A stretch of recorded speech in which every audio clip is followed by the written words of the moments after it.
Vamos ao papo editorial deste domingo. Vamos falar sobre... Amanhã abre a janela de transferência, ainda contando com que a dupla dinâmica acerte o alvo. E eu vejo muita gente ainda evitando criticar essa diretoria. Eles têm um modo operante, tenta assessorar. A gente vai falar sobre isso. E também não se iludam, porque podemos pegar ainda, ou durante o Brasileirão, ou na Sul-Americana, times inferiores, por mais que o Vasco precise de reforços, os times conseguem ser mais fracos. E não se iludam quando isso acontecer. Tudo isso após a mesa.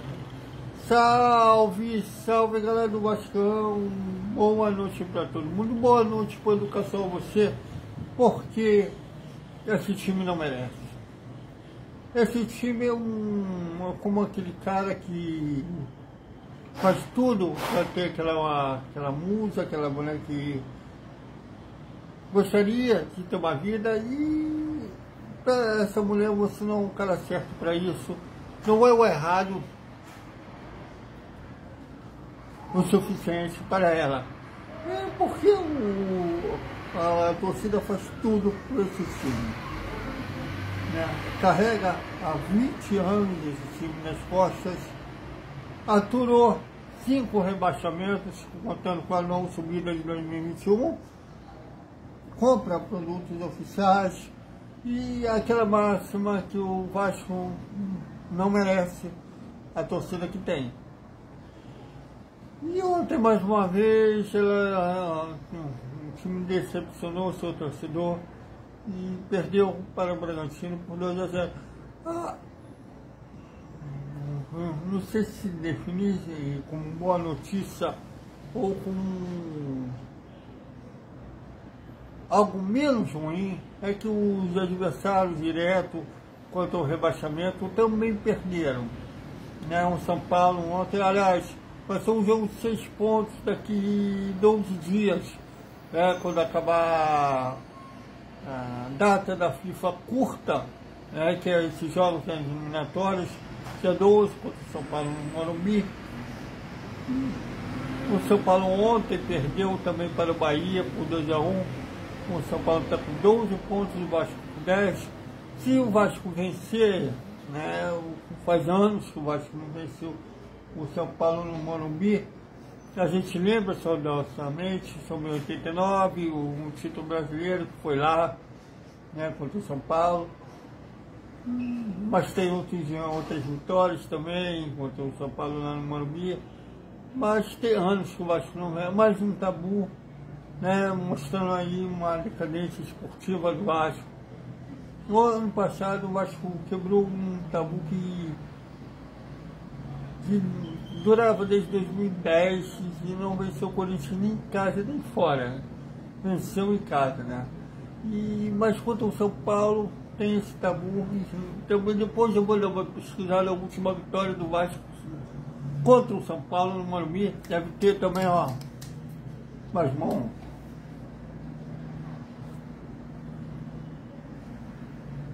A torcida está como aquele adolescente, porque ele quer se apegar a qualquer coisa. Um mínimo de esperança ele se apega. E pegou um Melgar, que é um time fraco, na última rodada da Sul-Americana, meteu 3-0 no primeiro tempo, depois só tornou 3-0, e aí ficou, teve um vai ser campeão. O Fortaleza também não está como nos últimos anos, tanto que está abaixo do Vasco na tabela de classificação. Também o Vasco meteu 3-0. Aliás, se eu não me engano, foi o único jogo do Vasco. Se eu estiver errado, pode me corrigir. Mas foi o único jogo do Vasco no Brasileiro até o momento que o Vasco não levou gols. Se tem outro, não me lembro mais assim. Se eu não me engano, só foi contra o Fortaleza que o Vasco não sofreu gols. Contra o Sport foi um contra, mais contra, com um saldo negativo. Vai estar lá mais um gol levado como estatística. Mas, e não levar gols mesmo, que eu me lembro, pelo menos, só contra o Fortaleza. Teve um que, na estreia dele, numa emissora nova, falou: agora temos time sim para 3 competições simultaneamente. Ontem se iludiram, estamos igual um brinco para definir melhor aquela música da Maravilha nos anos 80. Não faz mal, eu tô carente, mas eu tô legal. É mais ou menos isso, porque parece aquele adolescente que dá um primeiro beijo na boca e já acha que vai casar, ter filho, embora nenhuma das partes tenha falado de compromisso. E é mais ou menos isso. O Vasco vence um time fraco, se ilude, que agora vai engrenar. Lembra, inclusive, o rival da Gávea nos anos 90, quando a gente tinha um timaço, tinha um time sofríveis. Venceu um jogo, agora vai ganhar tudo. Eu até entendo uns colegas que usam isso para tentar ganhar mais clique, engajar, os jornais para vender, a TV para ter mais audiência. Eu entendo o lado mercadológico com isso, mas a gente, jornalista, tem que trabalhar com a verdade. Que, aliás, é uma coisa preocupante que uma parte dos colegas esqueceram que nossa missão é justamente falar a verdade para o torcedor. E muitos evitam fazer uma crítica forte ao presidente Pedrinho e o diretor Felipe, aliás, a dupla Batman e Robert, que fez 2 janelas horrorosas, a exceção do Nuno Moreira, vão ser responsáveis. Mais uma já que abre as janelas de inscrições amanhã. Bom, esperando fundo, é uma parte já é dividido, porque tem uma parte que tem privilégios com a diretoria, não consegue uma exclusiva depois, não consegue um furo, um vazamento nos bastidores.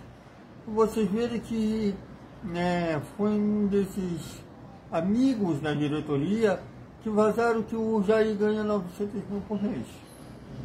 Eles adoram expor contrato de atleta para se vitimar, para esconder a sua incompetência. Eles expõem contrato de ativos. E não é o primeiro, o Paulinho já foi Jair.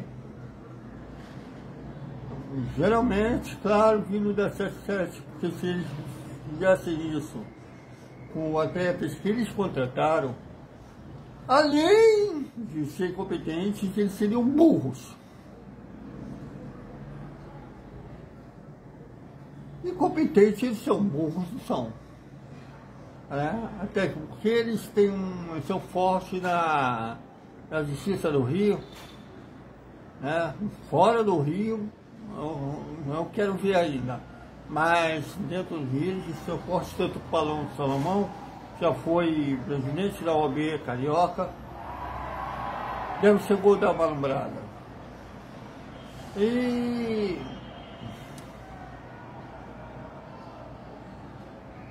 Além disso, muitos eles tentam calar, censurar, com ameaça de processo. Inclusive, tem um colega meu que eu tenho como irmão, né, dentro do jornalismo, um amigo que o jornalismo me deu, tinha um canal famoso, que ele falou, olha, cuidado, que eles estão de olho em todo mundo, estão ameaçando processar todo mundo. Se eu for me intimidar com poderosos, com dirigentes, eu não posso ter a profissão que eu tenho. Porque eu não vou deixar de criticar se eu acho que está errado. Com menos de processo.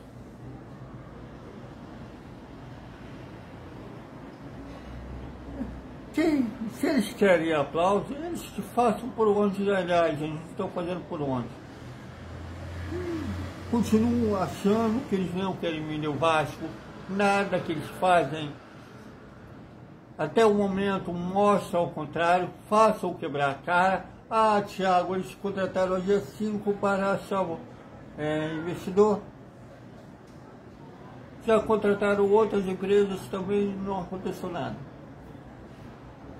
Eu quero fatos reais, inclusive usam amigos para tentar tirar uma pressão da torcida sobre isso, da revenda. Por exemplo, esse G5 não mostrou nenhum balanço, por exemplo, nenhuma auditoria.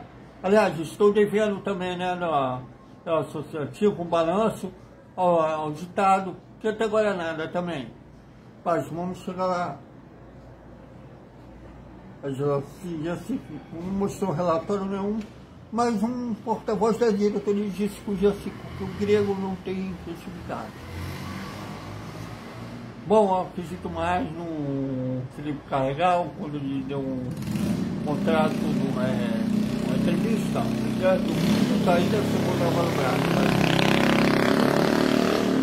Carregal deu uma entrevista ao Expresso 123, abraço ao Décico, que ele falou que o grego era mais, passou de uma especulação. Embora o grego deu uma entrevista para a BBC dizendo que estava de olho no Vasco, que queria comprovar. Sim, mas eu acho que eles deveriam ser mais homens, dizer, olha, não queremos vender, nos dê uma chance, pelo menos provar que a gente é competente. Isso eles se mostram ser.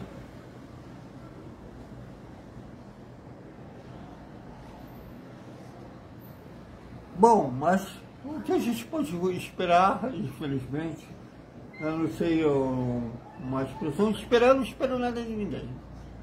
Para não decepcionar, sendo remédio contra a decepção, eu não esperar nada de ninguém. Mas, um termo para mostrar o que eu quero dizer, que a gente tem que contar é com a dupla dinâmica Felipe e Pedrinho, porque o Felipe, apesar de ter mostrado que é competente, não está ainda apto para essa função, está fazendo Vasco devido a... Provou já 2 janelas disso, embora ele continue uma marra como era quando jogador, eu acho que ele ainda acha que está jogando. Pode ser. Até porque não veio ninguém ainda no lugar do Marcelo Santana. Que eles pelo menos dessa vez calem a minha boca, nossa minha, de muitos críticos acertando um alvo que eu duvido.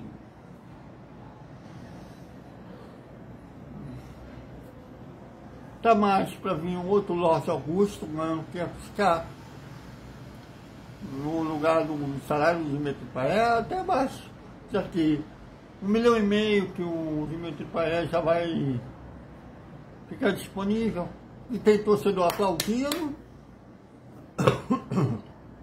achando que vai vir 2 craques do nível internacional, 500 mil cada.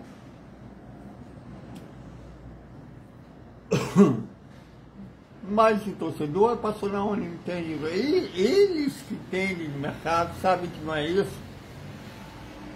Depois se vitimaliza expondo o contrato de alguém, sabendo que o torcedor não entende de mercado da bola.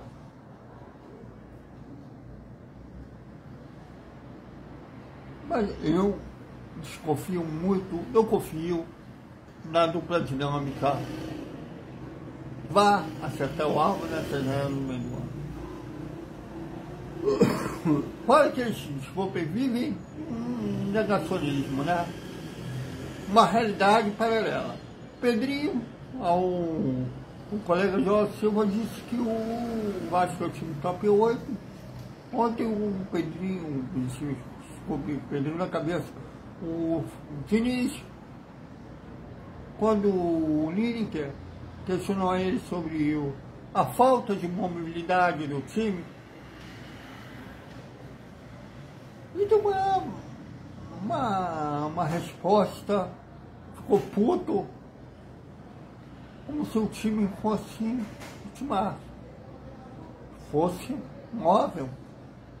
O Vaes se articulava muito dentro do campo. Fica difícil se não entrarem para a realidade. Mas o que vocês acham? Comentem, opinem. Aqui a Galera Tem Moral, aqui todos os TVs. Até o nosso Despertar Vascaíno, que será os flashes da coletiva de ontem, lá em São Januário, e a hora do almoço, que será o segundo tempo dos flashes lá de São Januário. E um boa noite, que vai ser um bate-papo, porque data da FIFA, tem poucas notícias quando rola a data da FIFA, né? Até mais.